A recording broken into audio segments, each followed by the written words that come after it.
नमस्कार दोस्तों, बहुत बहुत स्वागत है आप सभी का आपके अपने इस यूट्यूब चैनल विजिटेरिया में। दोस्तों मैं हूं एडवोकेट मंजीत त्रिपाठी। दोस्तों आज की इस वीडियो में हम लोग बात करेंगे कि अगर डीआरटी से ओए आता है, समन्स आता है तो क्या करें। ओए क्या होता है, समन्स क्या होता है, डीआरटी कोर्ट से ओए कब आता है, क्यों आता है। दोस्तों देखिए, बहुत सी ऐसी चीज़ें हैं जिनके बारे में आपको यूट्यूब पे जानकारी या तो कम मिलेंगी या फिर आपको सही जानकारी नहीं मिलेगी। दोस्तों देखिए, जब भी आप बैंक से कोई भी लोन लेते हैं जो कि CGTMSE कवर्ड हो, जिसमें मुद्रा लोन हो या फिर ऐसे लोन हो जिसमें कि कोलेटरल डायरेक्ट न हो, यानी कि कोई भी सिक्योर्ड प्रॉपर्टी उसमें नहीं दी गई है जिसके वजह से वो लोन हुआ है, यानी कि लोन अगेंस्ट प्रॉपर्टी नहीं है। बैंक ने तो आपको सिक्योर लोन दिया है लेकिन उसमें किसी प्रकार से कोई भी फिजिकल प्रॉपर्टी का मॉर्गेज एग्रीमेंट नहीं हुआ है, मोटा मोटी ये कहा जाए। और जब आप अपने उस लोन में डिफॉल्ट कर देते हैं तो फिर उसकी रिकवरी के लिए बैंक डीआरटी एक्ट 1993 के सेक्शन 19 में आपके ऊपर ओए फाइल करता है, यानी कि ओरिजिनल एप्लीकेशन फाइल करता है। ओरिजिनल एप्लीकेशन के माध्यम से बैंक रिकवरी करने की कोशिश करता है और उसके बाद जब ओए डीआरटी में फाइल किया जाता है तो फिर डीआरटी की तरफ से बोरोवर को समन्स आते हैं। समन्स का मतलब होता है एक प्रकार से बुलावा पत्र, लेकिन ये समन जो होता है वह आपके क्रिमिनल या फिर सिविल के मैटर से बिल्कुल अलग होता है, क्योंकि इसमें जो समन आता है इसमें अगर आप अपीयर नहीं होते हैं तो इसमें वारंट नहीं होता है। ऐसा नहीं कि आपको गिरफ्तार करके डीआरटी के सामने आपको लाया जाएगा। डीआरटी एक रेवेन्यू कैटेगरी का कोर्ट होता है, एक सिविल नेचर का कोर्ट होता है, उसमें क्रिमिनल केसेस नहीं चलते हैं। तो ये जो समन्स आते हैं तो लोग डर जाते हैं कि अरे हम समन पे नहीं जाएंगे तो हमें इसके बाद वारंट आएगा, हमारी गिरफ्तारी हो जाएगी, नॉन बेलेबल आएगा। ऐसा कुछ नहीं है।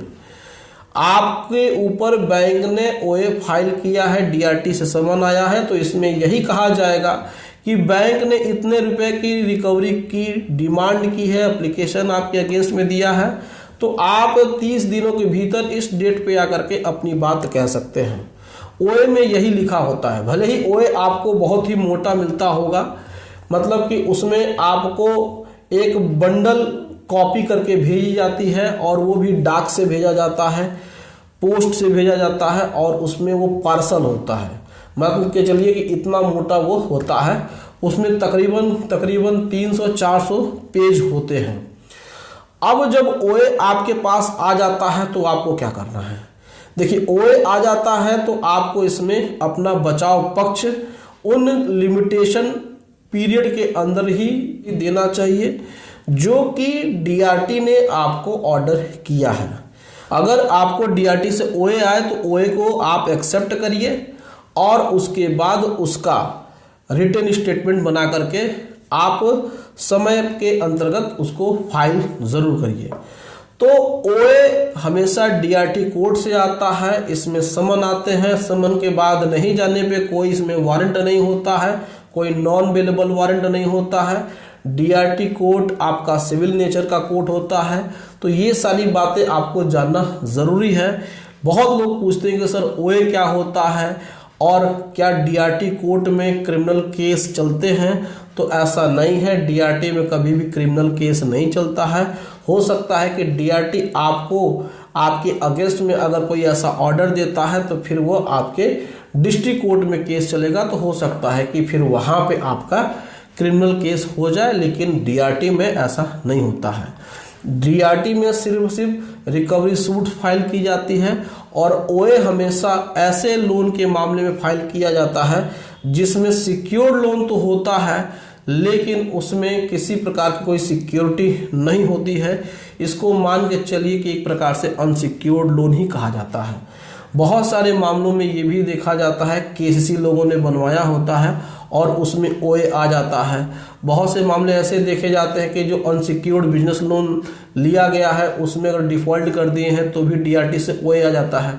तो ओए के माध्यम से डीआरटी आपके किसी भी प्रॉपर्टी को अटैच करने के लिए आदेश दे सकता है। आपकी संपत्ति को अटैच करके उसमें आपके खिलाफ रिकवरी की जाती है। मान के चलिए कि आपने कोई भी अनसिक्योर्ड बिजनेस लोन लिया हुआ है और इसमें आपने डिफ़ॉल्ट कर दिया है, तो बैंक ओए फाइल करती है डीआरटी में, और फिर डीआरटी उस ओए के माध्यम से आपके जो भी प्रॉपर्टी है उसके बारे में आपसे एफिडेविट लेती है, फिर उसको अटैच करने का ऑर्डर देती है, वो अटैच हो जाता है और फिर डीआरटी उसको ऑक्शन करके बैंक को पैसा दिलाती है। तो यहाँ पे डायरेक्ट डीआरटी ऑक्शन करती है, न कि बैंक करता है। तो इस प्रकार से आपका ओए बैंक फाइल करता है ऐसे लोन में जिसमें कोई सिक्योरिटी नहीं दी जाती है, लोन की वैल्यू बड़ी होती है और इसमें प्रॉपर्टी को अटैच किया जाता है। तो ये है पूरा का पूरा प्रोसीजर। तो ओए जब भी आए तो आप उसको एक्सेप्ट करिए, समन पे जाइए, समन के भीतर ही जो समय दिया गया है उसी समय के भीतर ही समन में आप रिप्लाई करिए और आप अपने केस को बहुत ही मजबूती के साथ डीआरटी के समक्ष रखिए। तो दोस्तों ये जानकारी आपको कैसी लगी आप हमें कमेंट करके अपनी राय जरूर बताइए। वीडियो अच्छी लगी हो वीडियो को लाइक करिए, इसे अपने दोस्तों और रिश्तेदारों में शेयर करिए और हमारे चैनल को सब्सक्राइब करके हमें सपोर्ट जरूर प्रदान करिए। चलिए दोस्तों मिलते हैं अगली वीडियो में एक नए टॉपिक के साथ। तब तक आप अपना अपने पूरे परिवार का ध्यान जरूर रखिए। Thank you so much. जय हिंद दोस्तों।